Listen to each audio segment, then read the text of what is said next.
ஆன்மீக உறவுகள் அனைவருக்கும் என் அன்பான வணக்கங்கள். வருகிற 27/4/2025 சித்திரை மாத அமாவாசை வருகிறது. அதுவும் ஞாயிற்றுக்கிழமையோடு சேர்ந்து வருது. இந்த தினத்தில் நம்ம செய்யக்கூடிய பரிகாரங்கள் பல அற்புதமான பலன்களை நமக்கு கொடுக்கும்.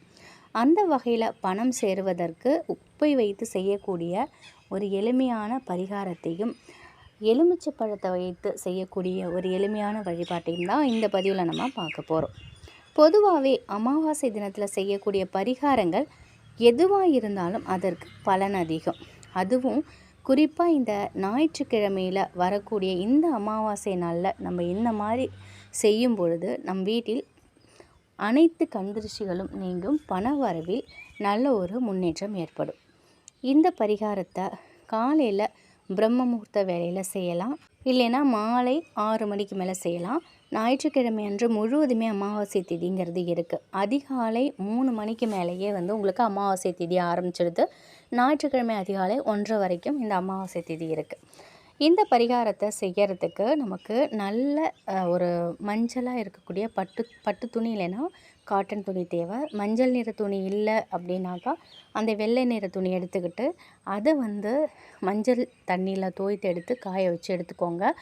அந்த துணியை நீங்கள் பயன்படுத்திக்கலாம் கண்டிப்பாக. ஆனால் மஞ்சள் நிறமாக இருக்கிற மாதிரி பார்த்துக்கோங்க. இதில் ஒரு கைப்பிடி அளவுக்கு கல்லுப்பை போட்டுக்கோங்க. அதில் ரூபா இல்லைன்னா 5 ரூபாய் காசு, அதோட ஒரு 5 மிளகு, கொஞ்சம் பச்சை கற்பூரம், உங்கள்கிட்ட இருக்கக்கூடிய ஒரு குண்டுமணி அளவு தங்கம், திருகாணி, மூக்குத்தியோட திருகாணி கூட நீங்கள் பயன்படுத்திக்கலாம். இல்லை உடைந்த தங்கத்தை கூட நீங்கள் பயன்படுத்திக்கலாம். உங்கள்கிட்ட இருக்கக்கூடிய ஒரு தங்கம் சின்னதாக அதில் போட்டுக்கோங்க. இது எல்லாத்தையும் ஒரு சின்ன மூட்டையாக கட்டி உங்கள் வீட்டு பூஜை அறையில் வச்சு மனசார வழிபாடு செஞ்சுக்கோங்க. வழிபாடு செஞ்சதுக்கப்புறம் இந்த மூட்டையை எடுத்துகிட்டு போயிட்டு நிலைவாசலின் வெளிப்புறத்தில் கட்டணும். தினமும் சாம்பிராணி தூபம் இதுக்கு காட்டணும். கல்லுப்பு பரிகாரத்தை தொழில் செய்யும் இடத்துல கூட நீங்கள் செய்யலாம். சொந்தமாக இல்லைன்னா வாடகைக்கு நீங்கள் ஏதாவது வண்டி வச்சுருந்தா கூட அதில் கூட இந்த பரிகாரத்தை நீங்கள் செஞ்சு கட்டலாம். இப்படி செய்யறதுனால பண வரவை அதிகரிப்பதற்கு நம்ம செய்யக்கூடிய முயற்சிகள் எல்லாமே நமக்கு வெற்றி அடையும். எந்தெந்த வழியிலெல்லாம் நமக்கு பண வரவு தடைப்பட்டு இருக்கோ அது எல்லாத்தையுமே விலக்கி பண வரவு அதிகரிக்கும். ஒவ்வொரு மாதமும் அமாவாசை தினம் வரும்பொழுது இந்த மூட்டையை மாற்றிட்டு புதுசாக வைக்க வேணும். இதில் இருக்கக்கூடிய உப்பு சுத்தமான தண்ணீரில் கரைச்சி கால்படாத இடத்துல போட்டுருங்க. துணியை சுத்தம் செஞ்சு நீங்கள் மறுபடியும் பயன்படுத்திக்கலாம். இதில் இருக்கக்கூடிய காசையும் தங்கத்தையும் சுத்தம் செய்யாமல் அப்படியே கூட நீங்கள் பயன்படுத்திக்கலாம். இப்படி செய்யறதுனால நமக்கு இருக்கக்கூடிய எதிர்மறை ஆற்றல்கள் நீங்கும். இந்த பரிகாரத்தில் முழு நம்பிக்கை இருந்ததுன்னா உங்கள் குலதெய்வத்தை மனதார வேண்டிட்டு அமாவாசை தினத்தில் இந்த பரிகாரத்தை செய்யுங்க. நிச்சயமாக வாழ்க்கையில் இருக்கக்கூடிய அனைத்து தடையும் விலகி பண வரவில் நல்ல ஒரு முன்னேற்றம் ஏற்படும். அடுத்து எல்லார் வீட்லேயுமே மறைந்த முன்னோர்களுக்கு திதி தர்ப்பண காரியங்களை நம்ம முறையாக செய்வோம். அதோடு இந்த ஒரு பரிகாரத்தையும் நம்ம செய்யணும். நீங்கள் அன்றைக்கி அமாவாசை நாளில் திதி தர்ப்பணம் செஞ்சுட்டு வழக்கம் போல் படையல் போட்டு காக்காவுக்கு சாப்பாடு வச்சுட்டு அன்றைய பூஜையை நீங்கள் முடிச்சுக்கோங்க. நைட்டு தூங்க போகிறதுக்கு முன்னாடி நீங்கள் உங்களோட முன்னோர்கள் படம் இருக்கும் இல்லையா, அதற்கு முன்னாடி ஒரு 2 நிமிடம் கண்கள் மூடி பிரார்த்தனை பண்ணிக்கோங்க.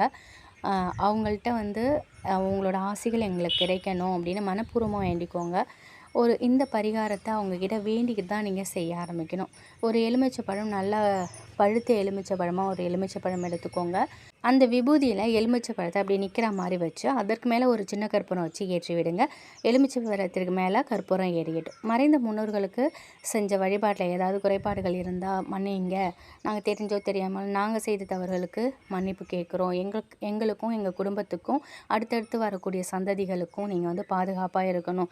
பித்ரு தோஷத்தால் பித்ரு சாபத்தால் ஏற்படக்கூடிய சுபகாரிய தடைகள் எல்லாம் வீட்டில் நீங்கணும்.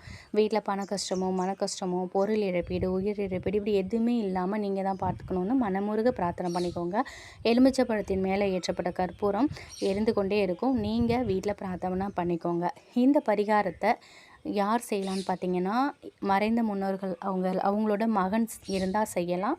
அப்படி இல்லை அப்படின்னாக்கா மகள் இந்த பரிகாரத்தை செய்யலாம். கற்பூரம் நல்லா அது எரிஞ்சதுக்கப்புறம் முடிஞ்சதும் அந்த எலுமிச்சை பழத்தையும் விபூதியும் முன்னோர் படத்திற்கு முன்னாடியே வச்சுருங்க. இரவு முழுவதும் அது அப்படியே இருக்கட்டும். நீங்கள் செய்கிற இந்த வழிபாடு குழந்தைகள்லாம் தூங்குனதுக்கப்புறம் 9 மணிக்கு மேலே பண்ணுங்கள். இதை வந்து நீங்கள் அப்படியே இந்த கற்பூரம் எரிஞ்சு முடிச்சதும் அப்படியே வச்சுருங்க. இரவு முழுவதும் அது அப்படியே இருக்கட்டும். காலையில் நீங்கள் வந்து எடுத்து அந்த பழத்தை மட்டும் எடுத்து கொண்டு போய் கால்படாத இடத்துல கொண்டு போய் போட்டுருங்க. விபூதியை வந்து ஒரு பாக்ஸில் ஸ்டோர் பண்ணி வச்சுட்டு டெய்லி நெற்றியில் நீங்கள் பயன்படுத்திக்கிட்டு வாங்க. விபூதி வச்சுக்கிட்டு வாங்க. இந்த விபூதி உங்களோட முன்னோர்களோட ஆசி பெற்ற விபூதி. அது மட்டும் இல்லை, அமாவாசையில் உங்களுடைய முன்னோர்கள் வழிபாட்டையும் சிறப்பாக்க முன்னோர்களின் ஆசீர்வாதத்தையும் மேலும் சிறப்பாக பெறுவதற்கு இந்த பரிகாரம் உங்களுக்கு நிச்சயமாக கை கொடுக்கும். மறக்காதீங்க. நைட்டு அமாவாசை இரவு 9 மணிக்கு மேலே இதை நீங்கள் வீட்டில் செய்யணும். குழந்தைகள்லாம் தூங்கட்டும். எல்லோரும் தூங்கினதுக்கப்புறம் நீங்கள் இந்த வழிபாட்டை செஞ்சுட்டு அதுக்கப்புறம் நீங்கள் தூங்க போங்க.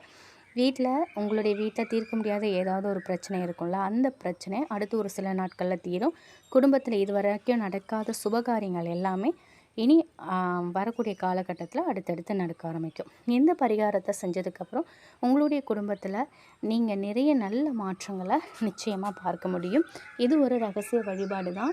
ஆனால் கண்டிப்பாக மிகப்பெரிய அளவில் நல்ல கை கொடுக்கும் அப்படின்னு சொல்லலாம். இந்த 2 வழிபாட்டையுமே நீங்கள் அமாவாசை தினத்தில் செய்யுங்க.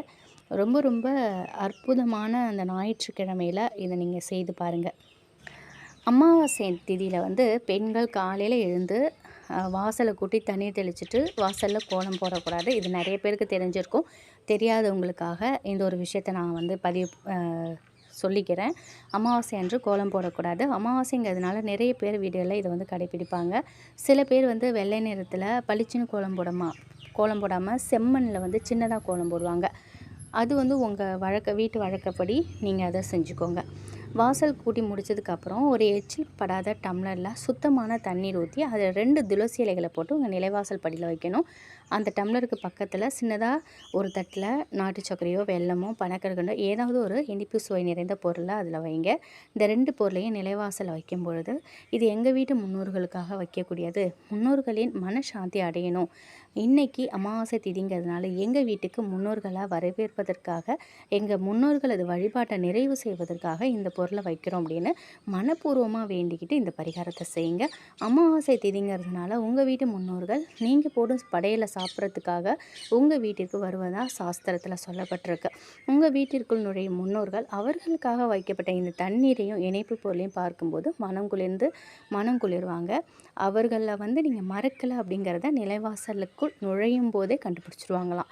இதை பார்த்த முன்னோர்கள் மனசு குளிர்ந்து நம்ம குடும்பத்திற்கு அவங்களுடைய ஆசீர்வாதம் மனம் குளிர்ந்து நமக்கு கொடுப்பாங்க.